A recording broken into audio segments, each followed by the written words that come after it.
Keep yourself in the loop of everything football. Listen to Alex and Jeremiah on the Golden State Media Concepts Football Podcast. Hello there, I'm Jeremiah. I am Alex, always and forever here. Dedicated to college and NFL football. The latest football news on and off the field. NFL draft trade rumors. We've got you covered from the NFL, Big Ten, SEC, Big 12, Pac-12, ACC, and everything else in between. Listen to the Golden State Media Concepts Football Podcast.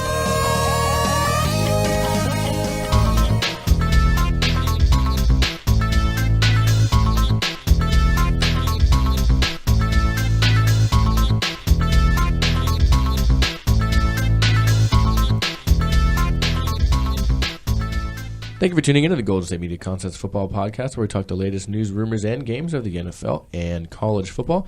From the latest signings, this year's breakout stars, and all of the news in between. As always, I am Alex. And I'm Anthony.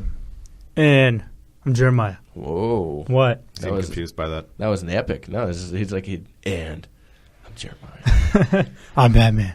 Yeah. Oh, that's not true. That's not. All right, well, today in the world of football, we're talking Thursday night NFL football between the Atlanta Falcons and the Tampa Bay Buccaneers.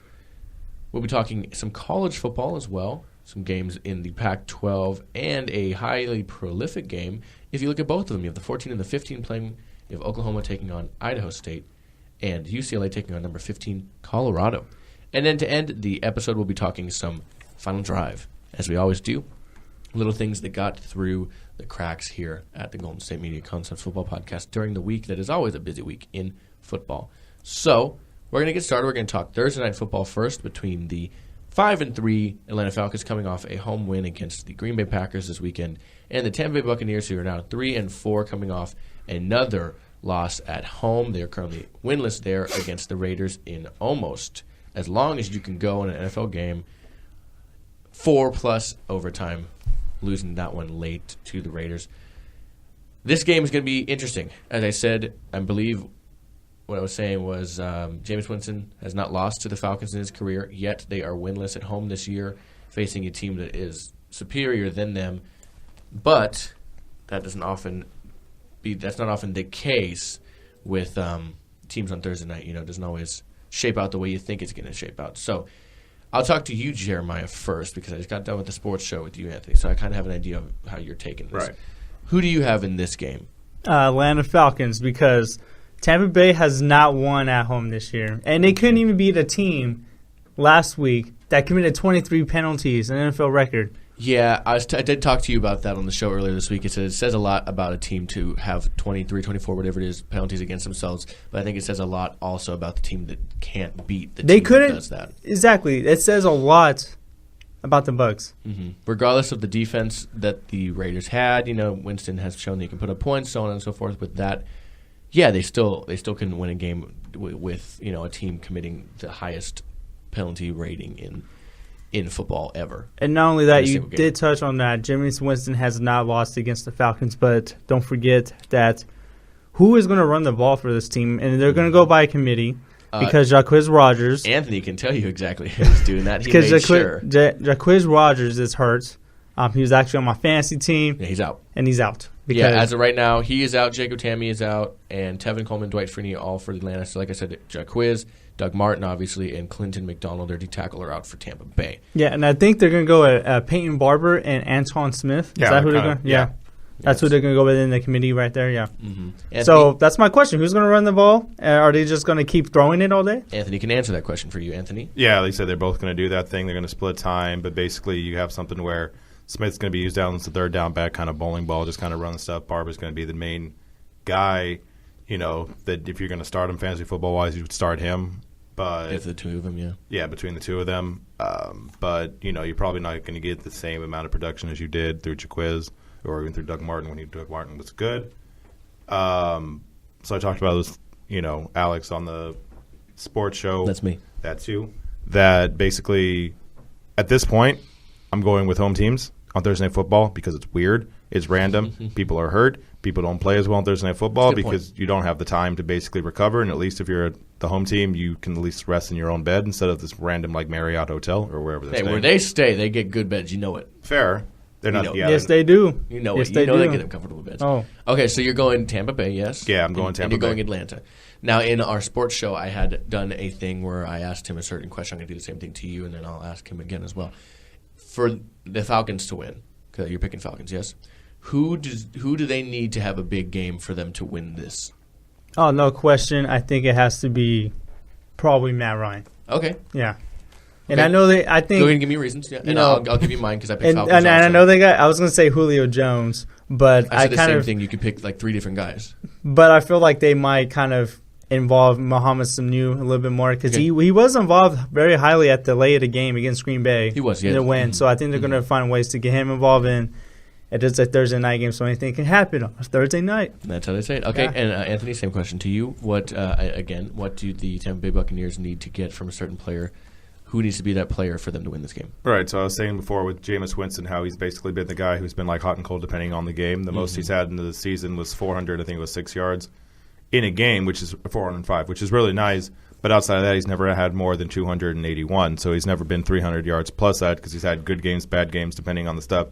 So as long as he gets somewhere around 300 yards, call it again like 281, 300, something like that. But as long as he doesn't have an interception, that'll work out well for them. That'll basically get them in the game. Like you said, they're not going to have the running game where it's one guy that you basically, like Doug Martin in his prime, Richard Quiz, a couple weeks this season. Mm-hmm. As long as you can get like a solid running game of, call it like 80 yards between the two of them, as long as you can get somewhere around that, but Jameis Winston's going to be the guy. As long as he can get you, basically, as long as he doesn't commit penalty or commit turnovers, then he's the main guy that you would have to look forward to. And then, as long as Mike Evans can get you somewhere around like 80, 100 yards. I do agree that a lot of what the Tampa Bay Buccaneers do in terms of success runs through Winston. So I agree with you on that. I did pick the Falcons, and I picked Devontae Freeman. Okay. Because a lot of times this year, I've talked about how there's not a lot of elite players that are consistently elite this year. I mean, they're good, but Julio, for example, has had a lot of good games and then like 30 yards, 40 yards like last week. And then obviously the easy choice is Matt Ryan in the same aspect, as the quarterback. I think that when Julio doesn't do well, no matter what this year, Freeman has the running game at least, and with Tevin Coleman out, I think Freeman is set to have a bigger role as ever in this game. Oh, he better. He's on my fantasy team. Yeah, me too. And I think, I think with production that he puts out, it really gives them that full kind of array of weapons in the game. So I think I'll go with Mr. Devontae Freeman. So we got 2 in favor of the Falcons on this one and 1 on the Bucs. Yep. Is that how it sits? That's how it sits. All right. Now keep in mind, we look at their overall points real quick before we take our first break. They're roughly scoring 32.8 points a game over there in Atlanta. Over on the Tampa Bay side, about 21. So they are going to need some offense for the Buccaneers. They're going to need to score some points, because I would say the Falcons as a team are probably the better team in this one, in my eyes at least. So, of course, you guys will be back tomorrow to discuss the winner of this one, I believe. Mm-hmm. And I'll be back on Monday. Of course, I never talk Thursday night on Monday, but if it's significant, maybe I'll make a mention of it. Right. But I believe you're in the minority here. Yeah, that's fine. 2 to 1. I'll take it. 2 to 1. 2 to 1. That's the minority. I'll take it. It's a valid reason. Yeah, why you want to take you have Bucks. a good reason. Yeah, I mean, last week Thursday night game was Jaguars game, right? Jaguars and Titans. And And the Titans won at home. I picked the Titans. Yeah, That was how the Chargers beat the Broncos. When and we the all Chargers picked won at home. And then we picked the Broncos. Yeah, and the majority. Chargers won at home. Mm-hmm. And then I forget what the one before that was Thursday night, but I believe the home team either won or lost. Yeah, I think it was only like twice when the home team lost. Yeah, because you had the Jets-Bills game in week 2, and I think week 5 or something like that. Yeah, week 5 the Niners lost to the Cardinals. But I think basically majority of the time it's been the home team that's won. And, yeah, so assuming, like I said, it's not the Browns or call it I'm just going to keep saying Browns. Or like the Jets or something. I'm really one of those like bottom 4 teams, assuming it's not one of them, because I would have said the Bears, but apparently now with Jay Cutler they look semi-competent. Okay, that's one game. Give them. I said semi-competent. I didn't say great. I said what? They look competent in that game. We'll just say they look a lot more healthy now. Well, Jay Cutler's going to do that thing where he plays good for like 3 games, and the team's going to be like, "Oh, I want him," and then he goes to the team. I was talking about the Thursday that Monday night game, and I said he's going to throw a pick, and he's going to look at his thumb and be like, "Come on." Yeah, you talked about that on Monday. Yeah, I'm talking about it for the Monday game. Obviously, it didn't happen, but Anyways, so we're going to take our first break. We're going to come back and preview a couple college football games really quickly. And we will do that as we speak here at the Golden State Media Concepts Football Podcast. Tired of searching the vast jungle of podcasts? Now listen close and hear this out. There's a podcast network that covers just about everything that you've been searching. Hey! The Golden State Media Concepts Podcast Network is here. Nothing less than a podcast bliss with endless hours of podcast coverage. From news, sports, music, fashion, cooking, entertainment, fantasy, football, and so much more. So stop lurking around and go straight out to the Golden State Media Concepts Podcast Network. Guaranteed to fill that podcast itch. Whatever it may be. Visit us at www.gsmcpodcast.com. Follow us on Facebook and Twitter, and download us on iTunes, SoundCloud, and Google Play.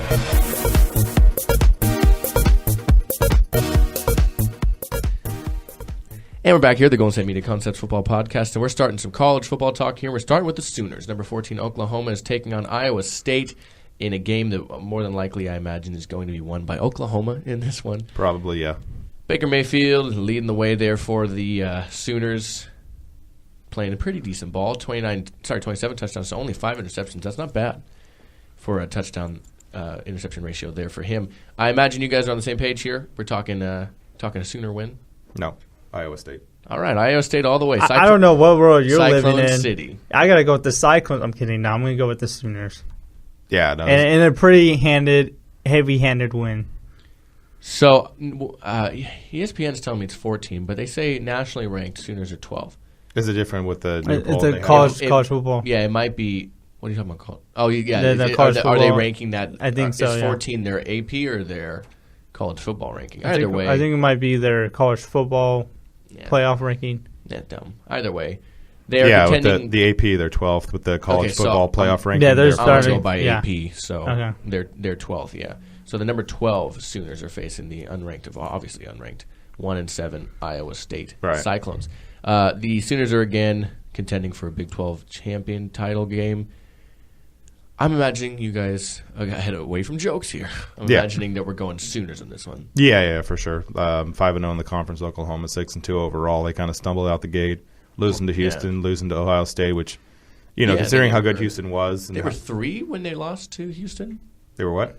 Ranked 3rd when they lost to Houston? I think they were 3rd or 5th. They were in the top 5. Mm-hmm. I remember that. I mean, you guys keep talking. I'll tell you. So long ago. It was. Well, that was the thing where we thought that Houston was going to be a really good team, and they were up until basically went south. But at the time they were 3rd, and Houston was 3rd. They were number 3. Okay, I knew they were in the top 5. Yeah, but no, it's one of those things with Oklahoma. We talked about how good Mayfield's been throughout the whole year.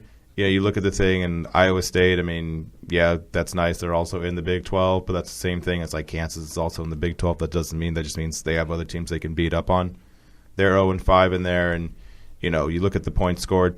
You get Oklahoma, who averages 45 points a game, only 24 for Iowa State. I mean, points allowed. Oklahoma allows 32.5. They don't even score that much. Iowa State only they only score 24 points a game. So you assume it's going to be a high-scoring game, just because it's probably going to be somewhere around the lines of, call it like 42-28 or something like that. Still a big enough margin of victory. Maybe not even that much for Iowa State. You just assume a really big blowout by Oklahoma. Yeah, and Oklahoma has a pretty tough schedule after this as well. Yeah, they do. They got Baylor next week, and then West Virginia and Oklahoma State in a big rivalry game, which I think it's a game they could potentially lose at the end of the year. But I got to say about this Oklahoma Sooners, remember, Bob Stoops, we thought he was on the hot seat at the beginning of the year. He's always on the hot seat, though. He did that last year where he lost to Texas. He always has those things. Mm-hmm. But now it looks like he's not on the hot seat right now at this moment. But that can change after tonight. He's corrected course. If he loses tonight, then they're going to pitchforks and they're going to chase after him. Yeah. If he loses tonight, he's going to have to quit. He's going to have to resign. Just resign, bro. It's all right, I'm sorry, I'm done. There's no use to do this. All right, let's move on. We're going to go Pac-12. We're going to go to a team that was generally disappointing this year, a team that started ranked in the year, and that was UCLA, taking on a team that is ranked, surprisingly, at number 15. After not many teams give them, not many people gave them a chance heading into the season. Colorado, the Buffaloes are 6-2, 4-1 within the conference, That is almost an exact opposite of UCLA, who are 3-5 and 1-4 within the conference. What do you guys think of this game? I'll start with Jeremiah, since Anthony went first last time. I'm going to go with Colorado in this game as well. You joking? Colorado. No. You looked at me with a very weird joke face. No. Yeah, no, I don't joke, man. I don't joke. You joked last game. You said Iowa State's going to win last. I did. That was the definition. But no. This is actually. I think this is going to be a more competitive game than it looks like to be. Yeah, I think exactly. And don't forget, Josh Rosen is hurt for the whole entire season, rest of the season, that is. And what's that quarterback's name again?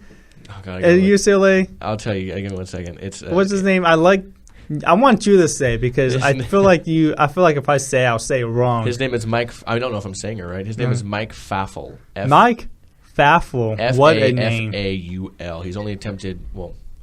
He attempted 70 passes in their last game because Rosen, of course, has been hurt. Under the year, he has 779 yards, 8 touchdowns, and interceptions. Even there at 8. He so far has attempted 122 passes. So, about 2 games worth for a college quarterback. Okay, all right. But, they are they're still struggling, obviously. And they haven't won since he took over, obviously. Coming off a loss to Washington State and Arizona the week before that. And then most recently, they lost to Utah a couple weeks ago, and then they had an off. So, yeah, I imagine they're going to go ahead and lose this one. Anthony, what do you think? Yeah, I'll go with the fact that basically the quarterback's out. They weren't even that strong of a team when they did have their number one quarterback, and you got Mike Faffel. Faffel, yeah. Faffel. Wow, we're just really butchering his name right now. If I heard it said, I'd be good, but so with him, he basically had a great and terrible game all at once. Against Utah, he threw for 464 yards. That looks great. 5 touchdowns. Fantastic. 4 interceptions. Basically, that game was just all offense, no defense, 52-45. Maybe you get something like that with Colorado, but Colorado's defense is a little bit better than that, so you don't think they're going to go as high. You think basically with this game, UCLA, like you said, they started off ranked, and they lost to Texas A&M, who's ranked now. Stanford, who was ranked at the time, they've turned out not to be as good. You lost to Utah. You lost to Washington State, who's now ranked. You played some good teams, but still 3-5 is 3-5. And with the backup quarterback who, you're a senior quarterback who lost out to a sophomore. Well, you lost out to a freshman last year when he was playing. Pretty good freshman. Pretty good freshman, yeah. And, yeah, I'm with you guys. I'll go with UCLA losing. Yeah, I'm going to go with I already said Colorado, but this is probably going to be another blowout. But I think it has a chance to be more competitive. To be fair, the games they lost by 7 to Utah. They lost by 6 to Washington State. They lost by 3 to Arizona State. They've lost 5 games by a combined 32 points. Yeah, so they've been close pretty much in all these games. One thing that will have to happen if UCLA is going to be competitive in this one is the Bruins need to probably get a running game going, because they're going to have to put it all on their quarterback, on Faffel, because the Bruins are currently last nationally in rushing per game at 85.5 yards a game. That's no good. And that's out of college. That's bad. That is pretty bad. That's like that's out of 100 plus, scores. 120 plus teams. Yeah. So they're going to have a decent day from that, and they're going to have a good day from that quarterback of theirs. And currently, Colorado ranks second in the Pac-12 with 11 interceptions. And as a team, they are doing pretty well when it comes to total defense. They're only allowing 18 points a game. So we believe it's going to be Colorado. If it's going to be a game, they're going to have to get some offensive output. Yeah. Anyways, we're going to go ahead and take our last break. We're going to come back and do our – what is it, Jeremiah? Final drive. Do our final drive segment, and we're going to do that right now after this break at the Golden State Media Concepts Football Podcast.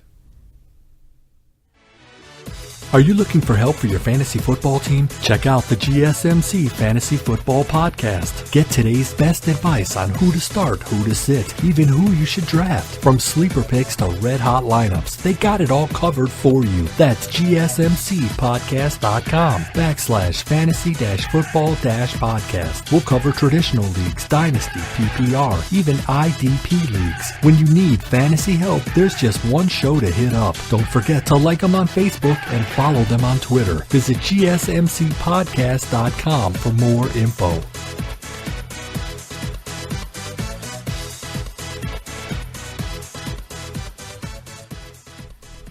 And we are back here at the Golden State Media Concepts Football Podcast, and it's time for the final drive. And that is where we talk about any kind of big news stories that we deem worthy of mentioning that did not get mentioned because of the format of the show or the news of that day. So we're doing it, and we're going to start now, and we're going to start with Anthony.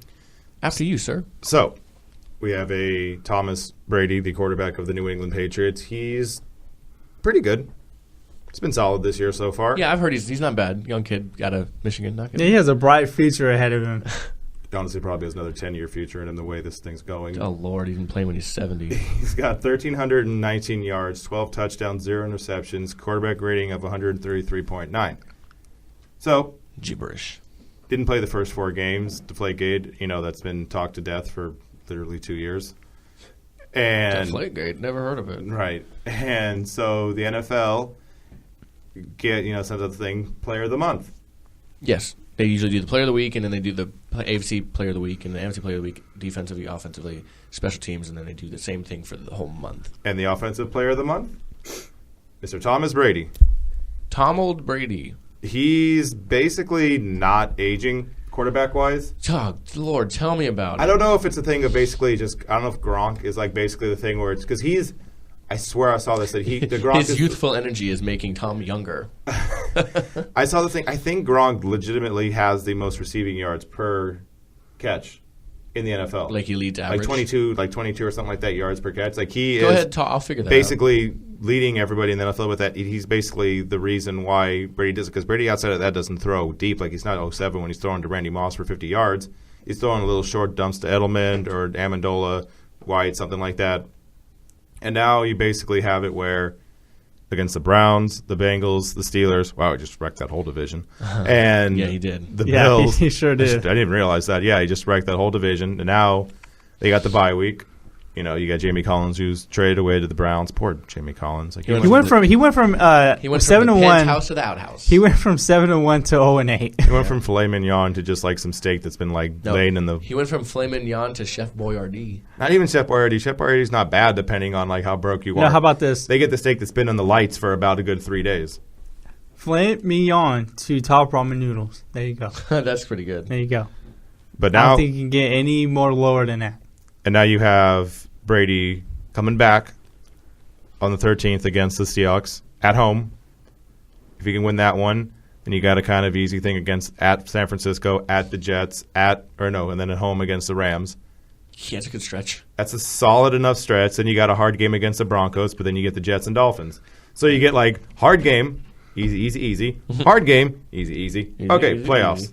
As it stands, yes, Gronkowski's averaging 22 yards per catch, followed closely behind Sammy Coates with 21.3, but that's because the dude. That's all they do is they bomb out to Sammy Coates. They just throw deep passes to him. Yeah, but to be fair, he's got 20 receptions to Gronkowski's 22. Right. He has 425 yards to Gronkowski's 484, and he has 2 touchdowns to his 3. But one of those is a tight end. So yeah, exactly. One of those guys is basically running along the middle. The next behind him would be Chris Hogan at 3, and he's averaging 20.6 on 19 receptions for 391 yards and 2 scores. So again. It's tight end followed by receiver, Spencer Ware, receiver, Tevin Coleman. Mm-hmm. And all of this, by the way, Brady is 39 years old. And it's a tight end. He is it's the two tight end system, right? It's him and Bennett are basically they tried to recreate what they had in 2011 with him and he who shall not be named in prison right now. Don't know who that is. I don't know either. I don't want to say. I his never name. heard of. I don't want to that say guy. his name. No, I've never heard of that. I didn't know they had another tight end in 2011. Hernandez or something I don't know. It's something around those lines. I don't speak his name. Does it rhyme with Sharon? You want to call him that name? I'm not calling. Nope. I like him. He's a nice man. Please don't come after me, Mr. Hernandez. I hate him. He's not a nice man. No, he's not a nice man, but I'm afraid of him. Fair enough. You yelled at me when I called him modern day Dexter.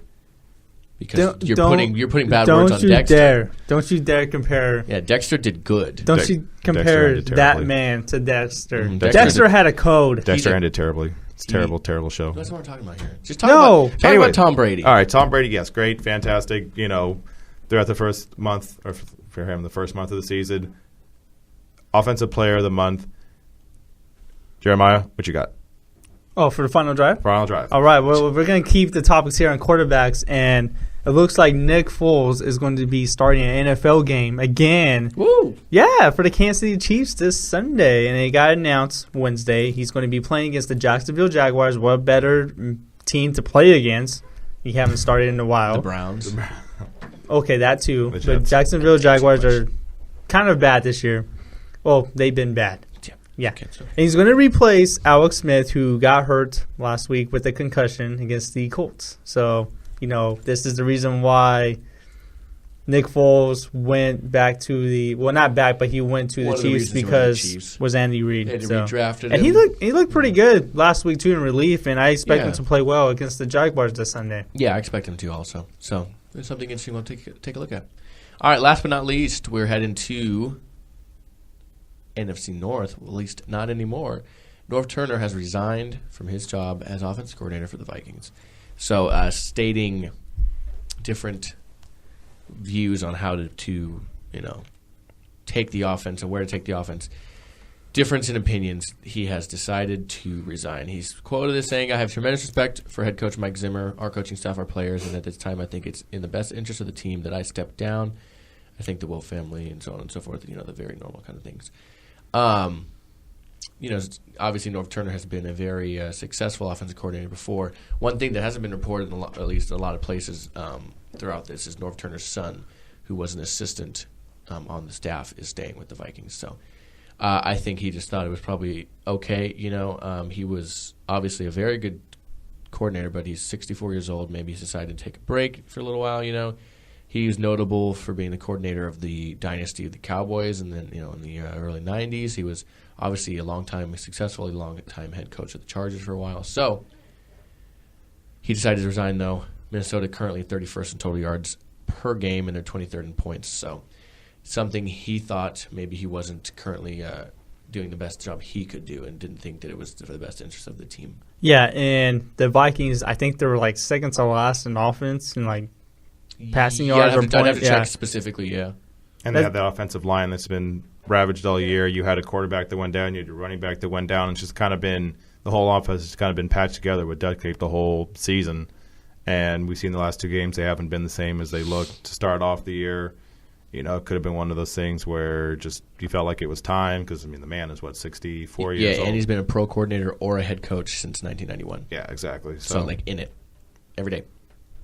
Sam, maybe it was just time, like you said, 64. So. Yeah, and the Vikings have not looked good on defense in the last 2 weeks as well. I just want to point that out. And like I mentioned, I feel like it's the overuse of them because their offense can't stay on the field. So, you could have the dream team out there, and if they're gassed, they're not playing great. So it remains to be seen how this will go for the Vikings, who looked like a favorite heading into the midway of the season.